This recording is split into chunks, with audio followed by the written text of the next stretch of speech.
ശതകോടി മനുഷ്യർ ഈ ഭൂമുഖത്ത് ജീവിക്കുകയും മരിച്ചു പോവുകയും ചെയ്തു. നിങ്ങളിപ്പോൾ കാണുന്ന ഈ അസ്ഥികൂടങ്ങൾ ഒരിക്കൽ നിങ്ങളെപ്പോലുള്ള മനുഷ്യരായിരുന്നു. ആദർശങ്ങളും കുടുംബങ്ങളും ഭാവി പദ്ധതികളും ആശകളുമുള്ളവർ. എന്നിട്ടും അവരുടെ അവശിഷ്ടം മ്യൂസിയത്തിലെ പ്രദർശന വസ്തുവായ ഈ എല്ലിൻ കൂട് മാത്രമാണ്. 100 വർഷങ്ങൾക്ക് മുമ്പ് ജീവിച്ച ഈ ജനങ്ങളിൽ ആരും ഇന്ന് ജീവിച്ചിരിക്കുന്നില്ല. അടുത്തൊരു 100 വർഷം വരുമ്പോൾ നീ ഇപ്പോൾ കാണുന്ന എല്ലാ ജനങ്ങളും മരിച്ചിരിക്കും. അവർ മാത്രമല്ല, നീ അറിയുന്ന, സ്നേഹിക്കുന്ന, വെറുക്കുന്ന എല്ലാവരും എന്നല്ല, നീയും മരിച്ചിരിക്കും. കാരണം നിന്റെ ഓരോ ഹൃദയസ്പന്ദനങ്ങളും നിന്നെ നിന്റെ മരണത്തിനടുത്തേക്ക് കൊണ്ടുവരുന്നു. കാലം എന്നറിയപ്പെടുന്ന സങ്കല്പം യഥാർത്ഥത്തിൽ ഓരോ വ്യക്തിയുടെയും മരണസമയത്തേക്കുള്ള കൗണ്ട് ഡൗൺ ആണ്. ഉദാഹരണത്തിന്, ഈ ദൃശ്യം കണ്ടുകൊണ്ടിരിക്കുന്ന എല്ലാവരുടെയും ജീവിതത്തിന്റെ ദിവസങ്ങളും മണിക്കൂറുകളും മിനിറ്റുകളും നിമിഷങ്ങളും വളരെ നേരത്തെ കണക്കാക്കിയിട്ടുണ്ട്. ജീവിതത്തിലേക്ക് അവശേഷിക്കുന്ന സമയങ്ങൾ കൗണ്ട് ഡൗണിലെ 0 അടുത്തുകൊണ്ടേയിരിക്കുന്നു. ഒടുവിൽ ഒഴിച്ചുകൂടാനാവാത്ത ആ സമയമെത്തും. അപ്പോൾ കൗണ്ട് ഡൗൺ അവസാനിക്കും. വർഷങ്ങളായി മിടിച്ചുകൊണ്ടുനിന്ന നിങ്ങളുടെ ഹൃദയം നിലച്ചുപോകും.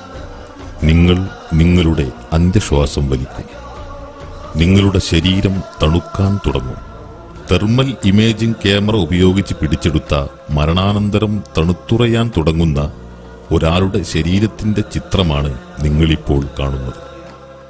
ശരീരോഷ്മാവ് പൊടുന്നനെ കുറയുന്നു. അതിനുള്ളിലൂടെ മരണം ഊർന്നിറങ്ങുന്നു. അങ്ങനെ ഒരു യാത്ര അവസാനിക്കുന്നു. വഴിയമ്പലങ്ങൾ മാറി മാറി കയറിയിറങ്ങിയ ഒരു യാത്രികനായിരുന്നു ഭൂമിയിൽ നീ. പുനരുദ്ധാരണത്തിന്റെ ഓർമ്മ നിനക്കുണ്ടായിരുന്നോ? വിചാരണയെയും സ്വർഗ നരകങ്ങളുടെയും ചിന്ത നിന്നെ ബാധിച്ചിരുന്നോ? നൈമിഷികതയെ പിന്നിലാക്കി കാലാതീതനായ അല്ലാഹുവിലേക്ക് സഞ്ചരിക്കുമ്പോൾ നിന്റെ കയ്യിൽ മിച്ചമെന്തിരിക്കുന്നു? ലാഭകരമെങ്കിൽ അരുവികളൊഴുകുന്ന, തേനുറവകളൊഴുകുന്ന സ്വർഗീയ പൂന്തോട്ടങ്ങളിലേക്ക് നീ ആനയിക്കപ്പെടും.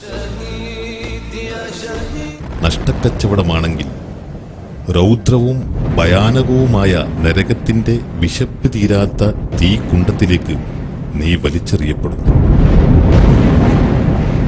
ശരീരത്തിന്റെ തടവറയിൽ നിന്ന് മോചിതനാവണം. ആത്മാവിനു വേണ്ടി അധ്വാനിക്കണം. ശരീര കാമങ്ങളും മോഹങ്ങളും നിന്നെ നരകത്തിലേക്ക് പിടിച്ചു വലിക്കുമ്പോൾ ആത്മാവ് മാത്രമാണ് നിന്റെ രക്ഷകൻ. ചുറ്റും നിറം പിടിപ്പിച്ച വിഷങ്ങളുണ്ട്. ശരീരത്തിനത് തിരിച്ചറിയാനാവില്ല. മരണത്തെക്കുറിച്ച് നിന്നെ ഓർമ്മപ്പെടുത്താൻ ആത്മാവിനോട് പറയുക. സഹജീവിയോട് സ്നേഹവും കരുണയും ആദരവും നൽകുമ്പോൾ നിന്റെ ആത്മാവിന് വിശാലത കൂടുന്നു. ശ്രദ്ധിക്കുക, ഈ കാഴ്ച മരണത്തെക്കുറിച്ച് നിനക്ക് ലഭിക്കുന്ന ഒടുവിലത്തെ മുന്നറിയിപ്പായിരിക്കാം. പരലോക ചിന്തയിലേക്ക് നിന്നെ നയിക്കാനുള്ള ഒടുവിലത്തെ വഴികാട്ടിയും.